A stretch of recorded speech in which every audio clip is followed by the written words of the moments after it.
இன்றைய நாளில் பரோட்டா சாப்பிடாதவர்கள் இருக்கவே முடியாது. இந்த பரோட்டா பெரும்பாலும் மைதாவில் இருந்து செய்யப்படுகிறது. சமீப காலமாகவே மக்கள் பெரும்பாலும் மைதா கெடுதல் என்று நம்புகிறார்கள்.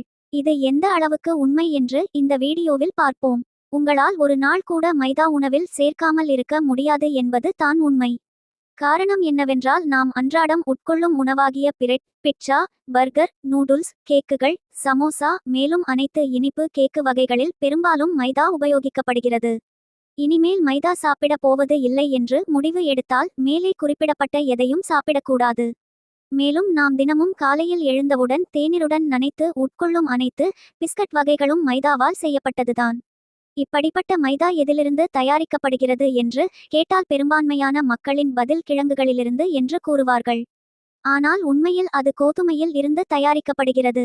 உமியை நீக்கி விட்டு தவிட்டுடன் கோதுமையை சேர்த்து அரைத்தால் அது கோதுமை மாவு. இதையே தவிடு இல்லாமல் கோதுமையை மிருதுவாக அரைத்தால் அதுதான் மைதா. மிருதுவாக அரைக்காமல் சாதாரணமாக அரைத்தால் அது ரவா ஆகும். மைதா மாவு என்பது பேக்கிங் மற்றும் சமையலில் பொதுவாக பயன்படுத்தப்படும் ஒரு பல்துறை வகை மாவு ஆகும். இது ரொட்டி, கேக்குகள் முதல் குக்கீகள் மற்றும் பேஸ்ட்ரிகள் வரை பலவிதமான சமையல் வகைகளுக்கு ஏற்றதாக அமைகிறது. பண்டைய காலங்களில் கோதுமையை கற்கள் அல்லது பிற கருவிகளை பயன்படுத்தி கையால் அரைக்கப்பட்டது. நாகரிகங்கள் முன்னேறும்போது அரைக்கும் நுட்பங்கள் உருவாகி நுண்ணிய, அதிக சுத்திகரிக்கப்பட்ட மாவுகளின் உற்பத்திக்கு வழிவகுத்தது. தொழில்துறை புரட்சியின் போது இயந்திரங்களில் ஏற்பட்ட முன்னேற்றங்கள் அரைக்கும் செயல்முறையில் புரட்சியை ஏற்படுத்தி அதை வேகமாகவும் திறமையாகவும் மாற்றியது.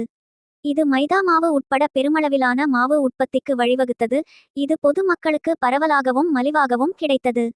இந்தியாவில் சிந்து சமவெளி நாகரிகம் போன்ற பண்டைய நாகரிகங்களுக்கு முந்தைய பயிரிடப்பட்டதற்கான சான்றுகளுடன் ஆயிரக்கணக்கான ஆண்டுகளாக இந்திய துணைக்கண்டத்தில் கோதுமை பிரதான பயிராக இருந்து வருகிறது. மைதா என்ற வார்த்தை அரபு வார்த்தையாகும். அதாவது நன்றாக அரைக்கப்பட்ட அல்லது சுத்திகரிக்கப்பட்ட மாவு என்று பொருள். வரலாற்று ரீதியாக மைதா முதன்மையாக வடஇந்திய உணவு வகைகளில் பயன்படுத்தப்பட்டது. அங்கு இது நான் மற்றும் பரோட்டா போன்ற தட்டையான ரொட்டிகள் மற்றும் இனிப்புகள் தயாரிப்பதற்கு உபயோகப்படுத்தப்பட்டது. இருப்பினும் பிரிட்டிஷ் ஆட்சிகாலத்தில் மைதா பேக்கிங் நுட்பங்கள், கேக்குகள், பேஸ்ட்ரிகள், குக்கீகள் மற்றும் பிற வேகவைத்த பொருட்களில் மைதா பயன்பாட்டிற்கு இந்தியா முழுவதும் பரவலாக புகழ் பெற்றது. இன்று மைதா இந்திய சமையலறைகளில் ஒரு முக்கிய பொருளாக உள்ளது மற்றும் நாடு முழுவதும் உள்ள மளிகை கடைகள் மற்றும் சந்தைகளில் எளிதாக கிடைக்கிறது.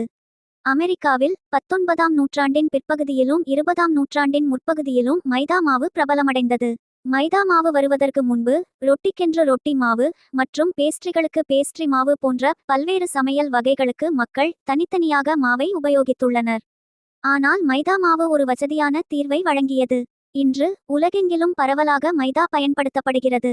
நவீன தொழில்நுட்பம் மைதா மாவு உற்பத்தியின் செயல்திறனையும் தரத்தையும் தொடர்ந்து மேம்படுத்துகிறது.